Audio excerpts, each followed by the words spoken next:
ओम शांति 14/6/2022। आज की मुरली चिंतन।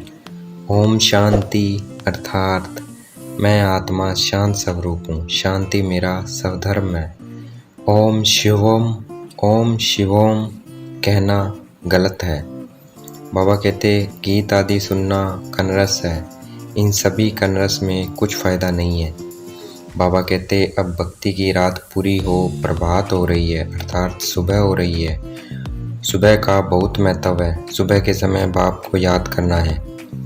सुबह के समय भक्ति भी बहुत करते हैं, माला भी जपते हैं। मनुष्य खुद ही कहते हैं भक्ति के बाद भगवान मिलता है। फिर मनुष्य को ये नहीं पता कि भगवान खुद ही आकर खुद के मिलने का रास्ता बताते हैं। भक्ति, ज्ञान, वैराग्य ये अक्षर ठीक है। ज्ञान के बाद वैराग्य करना होता है। ज्ञान के बाद वैराग्य करना होता है। पुरानी दुनिया, पुराने संबंध आदि से वैराग्य।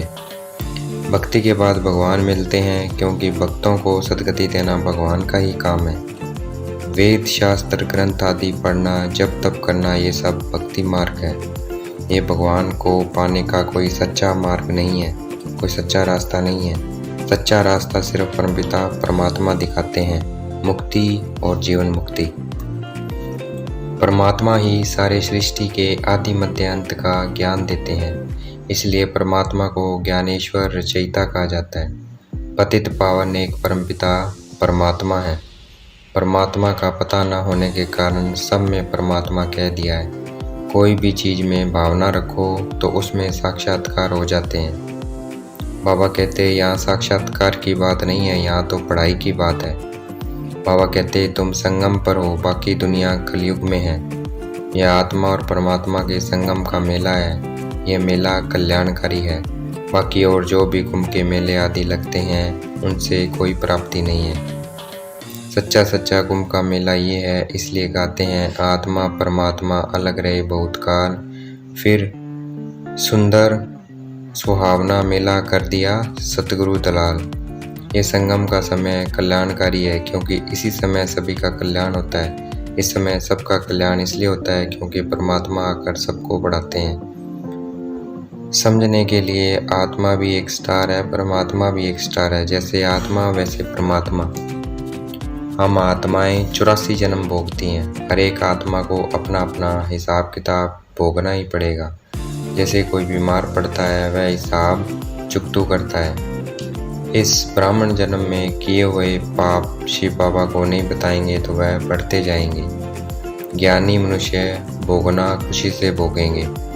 अज्ञानी मनुष्य को कुछ होता है तो एकदम हाय हाय करने लग जाएंगे। कृष्ण को सांवरा और राधे को गोरा इसलिए दिखाते हैं क्योंकि अंतिम 84वें जन्म में कृष्ण पतित बनते हैं और राधे पवित्र होती है। हमें श्रीमत पर अपने कुल का उद्धार करना है, सारे कुल को पावन बनाना है, उन्हें दुखों से छुड़ाकर ऊपर ले आना है। हम सेल्वेशन आर्मी हैं शिव बाबा की। शिव बाबा ही दुर्गति से निकाल सदगति करते हैं। वही क्रिएटर, डायरेक्टर और मुख्य एक्टर गाया हुआ है। पतित पावन बाप आकर सबको पावन बनाते हैं, इसलिए मुख्य है। मनुष्य की पहले 16 कला होती है, फिर जन्म लेते लेते आहिस्ते आहिस्ते कलाएं कम होती जाती है। अभी इस संगम पर हमारी चढ़ती कला है। जब पूरे चढ़ जाएंगे फिर धीरे धीरे उतरेंगे। अभी राजधानी स्थापन हो रही है। राजधानी में हर एक प्रकार के चाहिए। जो अच्छी रीति श्रीमत पर चलते हैं वह उच्च पद पाते हैं। हमें बाबा को अपना पूरा बताना है, पूरा अपने बारे में बताना है, तब बाबा राय देंगे। ऐसे नहीं बाबा सब कुछ जानता है। वह सबकी दिल की क्यों जानेंगे। बाबा नॉलेजफुल है, वह सृष्टि के आदि मध्य अंत को जानते हैं। जिसने सबसे ज़्यादा भक्ति की है उनको सबसे पहले सद्गति मिलती है। बाबा कहते पाप कटते हैं याद के बल से, और याद ही डिफ़िकल्ट है। बाबा कहते याद में बैठोगे तो निरोगी बनोगे। शिव बाबा से वर्षा मिलता है सुख, शांति और पवित्रता का। निरोगी काया और बड़ी आयु याद से शिव बाबा को याद करने से मिलती है, और नॉलेज से त्रिकालदर्शी बनते हैं। जो आत्मा अपने शरीर का घात करती है या दूसरे का शरीर का उसको माँ बाप भी कहा जाता है। जिन आत्माओं ने 84 जन्म लिए हैं उन्हीं का बाबा श्रृंगार कर रहे हैं, अर्थात पढ़ा रहे हैं। निष्काम सेवा सिर्फ एक शिव बाबा करते हैं। वे हमें विश्व का मालिक बनाकर खुद परम धाम में जाकर बैठ जाते हैं। भारत में शिव जयंती मनाई जाती है क्योंकि शिव बाबा इस धरती पर आते हैं, भारत की महिमा सुनाते हैं। भारत पहले पवित्र था, अब वापस बन रहा है। आज की मुरली का वरदान।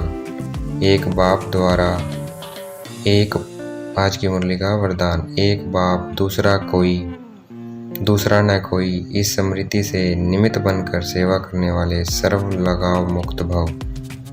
आज की मुरली का स्लोगन। विघ्न